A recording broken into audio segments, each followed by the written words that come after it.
keluarga IBC, Happy New Year, selamat tahun baru. Semoga di tahun 2021 ini pengharapan dan sukacita dalam Tuhan selalu terus mengalir dalam kehidupan kita. Dan juga semoga hubungan kita dengan Tuhan bisa semakin erat lagi. Nats Alkitab yang akan kita renungkan bersama dalam firman Tuhan hari ini diambil dari Yesaya 9 ayat 5 dengan tema Kristus Penasihat Ajaib. Saya akan membacakan firman Tuhannya. Sebab seorang anak telah lahir untuk kita, seorang putra telah diberikan untuk kita. Lambang pemerintahan ada di atas bahunya, dan namanya disebutkan orang, Penasihat Ajaib, Allah yang perkasa, Bapa yang kekal, Raja Damai. Demikian nats Alkitab yang akan kita renungkan bersama Pendeta Markus Saliman Wangsa. Bagi Bapak atau Ibu, saudara-saudari yang rindu untuk doakan, silakan untuk mengirimkan permohonan doa dan ucapan syukur Anda ke nomor yang tertera di layar Anda. Mari siapkan diri kita untuk beribadah, karena worship team sudah bersiap untuk melayani dalam ibadah hari ini. Selamat beribadah, Tuhan Yesus memberkati.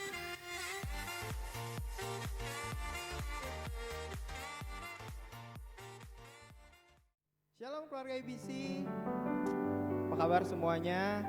Dan puji nama Tuhan, selamat hari tahun baru 2021 dan kita percaya bahwa kita sekarang sampai saat ini ada penyertaan Tuhan. Karena Tuhan kita Tuhan yang baik. Mari kita bersatu dalam doa. Bapa kami dalam surga, kami ucap syukur untuk kesempatan yang boleh Tuhan berikan kepada kami di tahun baru ini. Di minggu pertama kami sama-sama kembali dapat beribadah kepada Tuhan dan biarlah Tuhan kami selalu rindu setiap harinya untuk datang terus ke hadirat Tuhan. Biarlah Tuhan melalui ibadah ini kami bisa memberikan yang terbaik untuk hormat dan kemuliaan nama-Mu saja Tuhan. Kau berkati dari awal, pertengahan hingga akhirnya sehingga ibadah kami dapat layak dan berkenan kepada Tuhan. Terima kasih Bapa, terima kasih Yesus. Hanya di dalam nama-Mu saja kami telah bersyukur dan berdoa. Haleluya. Amin. Mari jemaat IBC siap untuk memuji nama Tuhan.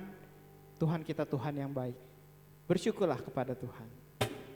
Kita nyanyikan pujian ini dengan penuh semangat. Karena Tuhan telah baik kepada kita. Untuk hidup kita.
tak berkesudahan, selalu baru bagi hidup kita.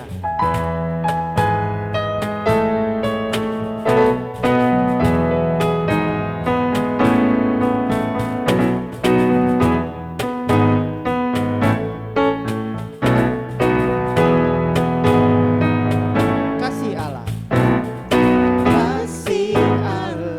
tak berkesudahan, selalu baru setiap hari. Rahmat-Nya pun tak pernah berakhir seumur hidupku. Kasih Allah tak berkesudahan, selalu baru setiap hari. Rahmat-Nya pun tak pernah berakhir seumur hidupku. Dengan sukacita Tuhan menari, dengan sorak-sorai memuji, ku naikkan pujian haleluya, nyanyi bagi Dia Sang Raja. Dengan sukacita Tuhan menari, dengan sorak-sorai memuji, ku naikkan pujian haleluya, nyanyi bagi Dia Sang Raja. Kasih Allah tak berkesudahan, selalu baru setiap hari. Rahmat-Nya pun tak pernah berakhir seumur hidupku. Kasih Allah tak berkesudahan, selalu baru setiap hari. Rahmat-Nya pun tak pernah berakhir seumur hidupku. Dengan sukacita Tuhan menari, dengan sorak-sorai memuji, ku naikkan pujian haleluya, nyanyi bagi Dia Sang Raja. Dengan sukacita Tuhan menari, dengan sorak-sorai memuji, ku naikkan pujian haleluya, nyanyi bagi Dia Sang Raja. Sang Raja, nyanyi bagi Dia Sang Raja selamanya.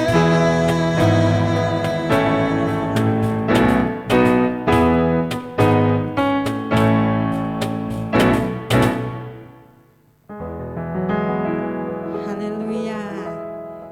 Kita percaya bahwa kasih Tuhan dalam kehidupan kita senantiasa beserta kita. Kalau tahun 2020 kita bisa melewati bersama dengan Tuhan, dan kita percaya di tahun 2021 ini Tuhan tetap akan menyertai perjalanan hidup Amin. kita. Amin. Karena itu kita tidak perlu takut, karena firman-Nya akan senantiasa meneguhkan dan menguatkan kita. Dan kita mau siapkan hati kita pada pagi hari ini menyambut kebenaran firman Tuhan yang akan meneguhkan, menguatkan, dan memberikan harapan baru bagi kita semuanya. Kita mau katakan bahwa firman Tuhan adalah pelita bagi kaki kita untuk kita berjalan bersama Tuhan di tahun 2021 ini.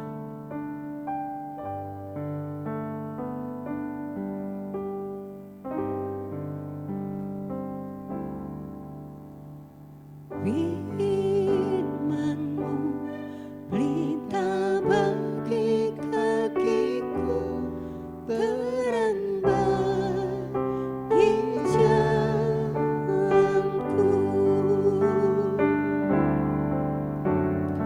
Firman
anugerah-Mu, terima kasih untuk berkat-Mu pada pagi hari ini. Biarlah kebenaran firman-Mu membuat kami semakin mengasihi Engkau dan semakin memiliki komitmen untuk berjalan bersama dengan Tuhan. Terima kasih Tuhan, kami bersyukur dan kami percaya Tuhan memberkati setiap kami yang mendengarkan firman Tuhan dan memberkati hamba-Mu yang akan menyampaikan firman Tuhan. Berkati Pendeta Markus dalam menyampaikan firman-Mu, biar firman-Mu hidup di dalam kehidupan kami dan kami menjadi pelaku firman Tuhan. Terpujilah Engkau Allah yang hidup, dalam nama Tuhan Yesus kami berdoa. Amin.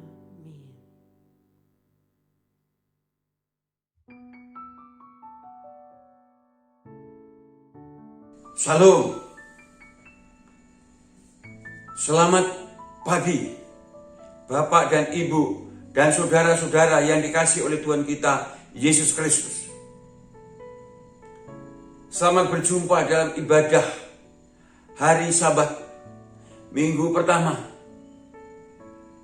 tahun 2021. Dan saya memberi judul khotbah saya dalam minggu pertama tahun 2021 ini adalah Kristus penasehat ajaib. Kristus penasehat ajaib. Yang saya ambil dari Yesaya pasal yang ke-9 ayat 5 yang mengatakan, sebab seorang anak telah lahir untuk kita, seorang putra telah diberikan untuk kita. Lambang pemerintahan ada di atas bahunya dan namanya disebut orang penasihat ajaib, Allah yang perkasa, Bapa yang kekal, Raja damai. Perhatikan saudara, dikatakan dalam bagian A, sebab seorang anak telah lahir untuk kita, seorang putra telah diberikan untuk kita, lambang pemerintahan ada di atas bahunya dan namanya disebut orang penasehat ajaib. Bapak Ibu Saudara yang dikasihi oleh Tuhan kita Yesus Kristus, kalau tahun lalu tema kita adalah tinggal di dalam Kristus, tahun ini tema kita adalah mewujudkan kasih Kristus. Itulah sebabnya Kristus menjadi penasihat kita, supaya kita dapat mewujudkan kasih Kristus itu sendiri. Bapak Ibu Saudara yang dikasihi oleh Tuhan kita Yesus Kristus, mengapa Kristus bisa menjadi penasehat yang ajaib? Yang pertama, karena Kristus itu Tuhan yang sejati dan juga manusia yang sejati. Jangan lupa, ini perlu Anda perhatikan. Yesus itu Tuhan yang sejati dan Allah yang sejati. Itu sebabnya dia berkata dalam Injil Yohanes pasal 14 ayat 1. Janganlah kamu gelisah. Percayalah kepadaku dan percayalah juga kepada Allah. Percayalah kepada Allah dan percayalah juga kepadaku. Terbalik, saudara ya. Mengapa Yesus berkata itu? Percayalah kepada Allah, percayalah kepadaku. Karena Yesus itu juga Allah yang menjadi manusia. Percaya kepada Allah, dan Allah itu kemudian menjadi manusia. Allah yang tidak kelihatan itu kemudian digambarkan di dalam Yesus Kristus. Itu sebab Paulus berkata bahwa ia adalah gambar Allah yang tidak kelihatan. Ia adalah gambar Allah yang tidak kelihatan. Jadi memang dia benar-benar Allah yang maha kuasa, yang punya dunia dengan segala isinya ini, karena dialah yang menciptakan dunia dengan segala isinya ini. Tapi ia juga betul-betul menjadi manusia. Sebab dia juga lapar, dia juga haus, dia juga bisa marah tapi tidak sampai berbuat dosa. Ia juga tidur, karena memang dia sungguh-sungguh manusia. Hanya ada perbedaannya. Walaupun dia menjadi manusia, tapi dia tidak berbuat dosa, seperti yang dikatakan dalam kitab Ibrani pasal 4 ayat 15. Sebab imam besar yang kita punya bukanlah imam besar yang tidak dapat turut merasakan kelemahan-kelemahan kita. Sebaliknya sama dengan kita, ia telah dicobai hanya tidak berbuat dosa. Jadi Yesus Kristus menjadi imam besar itu, dia sudah turut merasakan kelemahan-kelemahan manusia. Ia dicobai, ia mengalami penderitaan juga, tapi tidak berbuat dosa. Itu sebabnya dalam kitab Ibrani pasal 7 ayat 26 juga dikatakan, sebab imam besar yang kita punya bukanlah imam besar yang tidak dapat turut merasakan, ayat 26 pasal 7. Sebab imam besar yang demikian yang kita perlukan yaitu yang saleh, tanpa salah, tanpa noda, yang terpisah dari orang-orang berdosa dan lebih tinggi daripada tingkat surga. Wah, ini luar biasa. Jadi Yesus tanpa noda, tanpa dosa, walaupun dia menjadi manusia.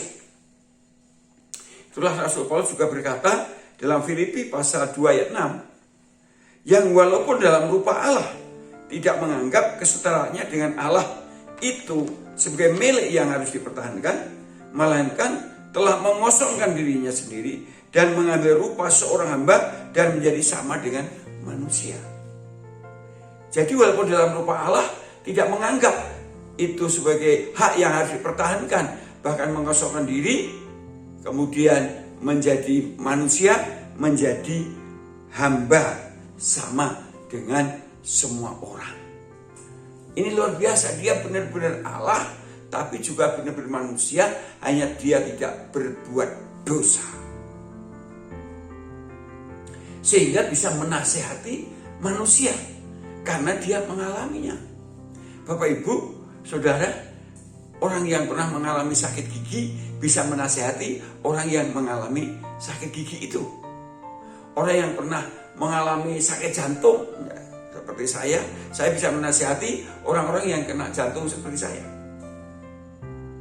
kena penyakit jantung seperti saya. Jadi Yesus Allah tapi benar-benar manusia yang memang sudah turut merasakan sebagai manusia, hanya satu, tidak berdosa, maka bisa menasihati saya dan saudara sesuai dengan kebutuhan yang diperlukan. Yang kedua, dia bisa menasihati melalui kuasa Roh Kudus. Luar biasa, saudara. Melalui kuasa Roh Kudus. Mari kita perhatikan, saudara. Melalui kuasa Roh Kudus yang dikatakan di dalam kitab Yohanes pasal 14 ayat 26. Tetapi penghibur, yaitu Roh Kudus yang akan diutus oleh Bapa dalam namaku, dialah yang akan mengajarkan segala sesuatu kepadamu dan mengingat apa yang sudah diajarkan dan mengingatkan kamu akan semua yang telah kukatakan kepadamu, dan ia akan memberikan kepadamu hal-hal yang akan datang. Jadi Yesus akan menasihati di sini, yaitu dengan mengajar saya dan saudara segala sesuatu kepada saya dan saudara. Kemudian ada mengingatkan apa yang sudah diajarkan oleh Yesus, dan kemudian juga memberitahukan hal yang akan datang. Dia bisa menasihati hal seperti itu, memberi pengajaran, mengingatkan apa yang sudah diajarkan, dan kemudian juga memberitahu apa yang akan terjadi. Itu hebat, saudara. Kalau saya dan saya sungguh, Roh Kudus bisa menasihati itu, saudara. Saya tidak banyak cerita, tapi mengalami bagaimana Roh Kudus sudah memberitahu sesuatu yang akan terjadi. Nanti boleh dengar kesaksian pribadi yang sering juga saya saksikan. Dan dia juga dapat menasihati melalui mimpi. Seperti dikatakan dalam kitab Yoel pasal 2 ayat 28 dikatakan, kemudian daripada itu akan terjadi bahwa aku akan mencurahkan rohku ke atas semua manusia, maka anak-anakmu laki-laki dan perempuan akan bernubuat, orang-orangmu yang tua akan mendapat mimpi, turuna-turunamu akan mendapat penglihatan melalui mimpi. Yusuf menerima firman Tuhan melalui mimpi. Kalau Simeon, Roh Kudus langsung berbicara kepada Simeon. Orang Majus juga melalui mimpi. Kalau Allah mau, bisa berbicara dengan saya dan saudara melalui mimpi. Pernahkah Anda mengalami mimpi dan itu terjadi? Karena itu dari Roh Kudus. Kemudian dia juga dapat menasihati melalui firman Allah. Itu sebabnya dikatakan dalam 2 Timotius pasal 3 ayat 16. Segala tulisan yang diilhamkan Allah memang bermanfaat untuk mengajar, untuk menyatakan kesalahan, untuk memperbaiki kelakuan, dan untuk mendidik orang dalam kebenaran. Firman Allah. Jadi saudara-saudara, firman Allah ini bisa menasihati saya dan saudara. Bisa memberitahu tentang kesalahan kita, kekurangan kita, kelemahan kita melalui firman Allah ini. Lalu Allah memperbaiki, lalu mendidik dan menuntun di jalan yang benar. Wow, ini luar biasa, saudara. Luar biasa. Melalui firman Tuhan. Oleh sebab itu, jangan pernah kendor. Terus-menerus Anda harus belajar firman Tuhan. Setiap hari harus membaca firman Tuhan. Karena dengan belajar firman Tuhan, membaca firman Tuhan, maka firman Tuhan ini yang akan menasihati saya dan saudara untuk hidup sesuai dengan kehendak Allah. Itu sebab Daud dalam Mazmur 119 dia berkata, ya Tuhan, hidupkanlah aku sesuai dengan firman-Mu. Ya Tuhan, hidupkanlah aku sesuai dengan hukum-Hukum-Mu. Ya Tuhan, hidupkanlah aku sesuai dengan keadilan-Mu. Karena dia ingin hidup sesuai dengan firman Tuhan. Maka Daud juga berkata, berbahagialah orang yang merenungkan Taurat Tuhan itu siang dan malam. Ia akan seperti pohon yang ditanam di tepi aliran air, yang menghasilkan buah pada musimnya, yang tidak layu daunnya, dan apa saja yang diperbuatnya berhasil. Dia juga pernah berkata bahwa firman Tuhan itu membuat mata bercahaya. Firman Tuhan itu menyegarkan jiwa. Firman Tuhan itu memberi hikmat kepada orang yang tidak berpengalaman. Firman Tuhan itu juga memperingatkan hidupnya. Dan dia bisa berhasil karena firman Allah. Jadi Tuhan Yesus bisa menasihati melalui firman Allah. Dan juga menasihati secara langsung. Langsung saudara. Kalau saudara membaca Injil Matius, Markus, Lukas, dan Yahya, itu Anda mendapat nasihat dari Tuhan Yesus secara langsung. Oleh sebab itu, jangan lupa bahwa Injil harus menjadi bagian yang Anda terus baca. Saudara, saya membaca, berusaha sehari itu membaca satu pasal dari Injil. Matius, satu pasal. Kemudian membaca Mazmur, satu pasal. Amsal, satu pasal. Lalu ditambah perjanjian baru, perjanjian lama di luar Mazmur dan Amsal, satu pasal. Perjanjian baru di luar Injil 1 pasal. Saudara, itu yang saya lakukan. Berusaha membaca Mazmur, karena Mazmur itu adalah bagaimana Allah, bagaimana manusia berbicara dengan Allah. Amsal itu memang bagaimana kita bisa belajar dengan Amsal yang sangat terkenal, mempunyai hikmat, itu Raja Salomo. Tapi juga membaca kitab yang lain 1 pasal. Sehingga Mazmur, Amsal, lalu Injil itu terus menerus dibaca. Injil dan kemudian kitab Wahyu. Jadi yang terus dibaca setiap hari, Wahyu, Injil, Mazmur, Amsal. 4 pasal. Kemudian ditambah 2 pasal di luar itu. Perjanjian Lama 1 pasal, Perjanjian Baru 1 pasal. Secara berurut. Supaya kita mendapatkan nasihat dari Yesus secara langsung. Karena kitab Wahyu itu Yesus yang berbicara. Dan secara keseluruhan kita juga dapat nasihat dari kitab suci. Wow, saudara, itu sebabnya Yesus itu penasihat yang ajaib. Karena dia Allah, benar-benar Allah, benar-benar manusia. Dia bisa menasihati secara langsung. Yang kita tahu Injil adalah perkataan Yesus secara langsung, dan Wahyu adalah perkataan Yesus secara langsung. Lebih banyak perkataan Yesus secara langsung. Tapi dia juga bisa menggunakan Roh Kudus. Karena setiap orang percaya diberi Roh Kudus itu yang akan mengajar orang percaya, mengingatkan apa yang sudah dikatakan, diajarkan oleh Yesus, dan bahkan memberitahu hal-hal yang akan datang. Ini luar biasa, saudara. Juga melalui mimpi dan kitab suci secara keseluruhan. Dan walaupun dia menjadi penasihat yang ajaib, dia tidak pernah memaksa, saudara. Ini yang luar biasa. Penasihat ajaib tapi tidak pernah memaksa, saudara. Itulah sebabnya, saudara, dia berkata di dalam Yohanes pasal 3 ayat 36.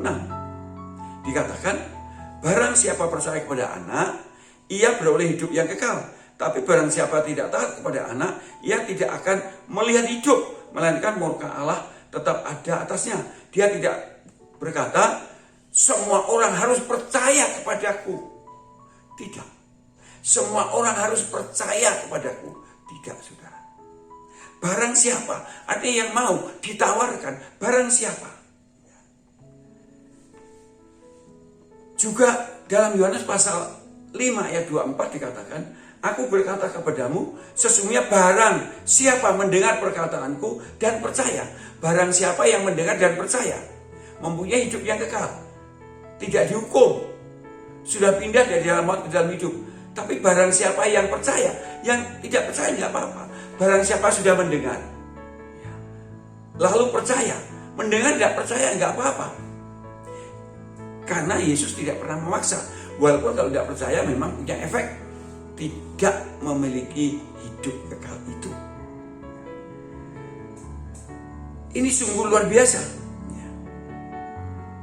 Yesus juga berkata kepada murid-muridnya dalam kitab Matius pasal 16 ayat yang 24, setiap orang yang mau mengikut aku, yang mau mengikut aku, ya. Setiap orang yang mau mengikut aku, jadi kalau tidak mau, tidak apa-apa. Ia harus menyangkal dirinya. Jadi kalau mau mengikut memang harus menyangkal dirinya. Tapi kalau tidak mau ikut ya sudah, tidak usah menyangkal diri, tidak apa-apa. Jadi Yesus itu penasihat yang ajaib, tapi tidak pernah memaksa, saudara. Tidak pernah. Tidak pernah memaksa saya dan saudara. Kalau saya dan saudara tidak mau mengikut Yesus dengan benar, ya tidak usah memikul salibnya. Tapi yang mau, ya harus, kalau yang mau, sungguh-sungguh. Dan masih banyak ayat-ayat yang dikatakan Yesus tidak pernah memaksa. Bahkan ketika semua orang meninggalkan Yesus, dan Yohanes pasal 6, Yesus berkata kepada murid-muridnya, apakah kamu juga tidak pergi? Gitu saudara ya. Ditawarkan saja. Yesus tidak berkata kamu juga harus ikut pergi. Tidak. Tetapi apakah kamu tidak pergi juga? Lalu Petrus berkata, kepada siapa guru aku pergi? Sebab perkataanmu adalah hidup yang kekal. Bapak ibu saudara yang dikasihi oleh Tuhan kita Yesus Kristus. Yesus penasihat yang ajaib. Karena dia Allah sejati dan manusia sejati. Ia dapat menasihati melalui dengan kuasa Roh Kudusnya. Ia dapat menasihati melalui firman Allah, melalui mimpi, dan juga secara langsung. Dan tidak pernah memaksa siapapun termasuk saya dan saudara.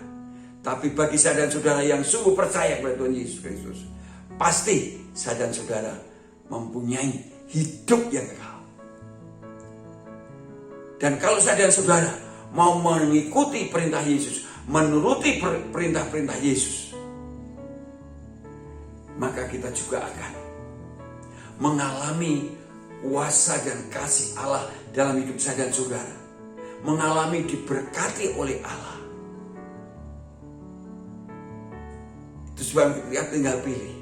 Saya dan saudara yang sudah percaya Yesus pasti diselamatkan. Tapi apakah saya dan saudara mau menuruti perintah-perintah Yesus?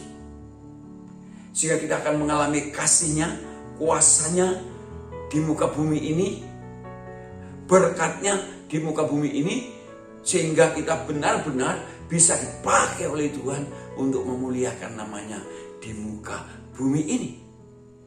Karena Yesus diutus oleh Bapa. Dan Yesus mengutus saya dan saudara untuk melakukan pekerjaan yang Yesus lakukan. Kalau mau, kalau tidak mau, ya tidak apa-apa. Tapi yang mau, maka akan melakukan pekerjaan-pekerjaan Yesus yang Yesus lakukan, bahkan pekerjaan-pekerjaan yang lebih besar daripada apa yang dilakukan oleh Yesus. Karena Yesus bergerak luar biasa dengan bebas dengan Roh-Nya melalui hidup saya dan saudara. Mari kita tunduk kepala dan kita berdoa. Terima kasih Tuhan, karena Engkaulah penasehat yang ajaib dalam hidup dan kehidupan setiap orang percaya. Walaupun sudah percaya, Yesus pun tidak memaksa mau melakukan atau tidak. Kalau tidak melakukan, tidak mengalami kasih dan kuasanya. Kalau melakukan, pasti akan mengalami. Kalau percaya, diselamatkan. Kalau tidak, murka Allah tetap di atasnya. Terima kasih Tuhan, terima kasih. Tapi itu barang siapa yang mau, bukan harus. Tapi Yesus menawarkan keselamatan.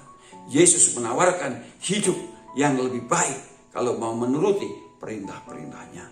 Terima kasih Tuhan, terima kasih. Dalam nama Tuhan Yesus kami berdoa. Amin. Setelah kita mendengar firman Tuhan, marilah kita berdoa. Untuk mengakhiri seluruh rangkaian ini, tapi kita juga perlu doa syafaat. Bapa yang di surga, terima kasih ya Bapa. Engkau yang sudah menuntun kami sepanjang tahun 2020. Dan kami sekarang sudah menginjakkan kaki kami di tahun 2021. Tuhan, terima kasih. Nasihatilah kami ya Tuhan.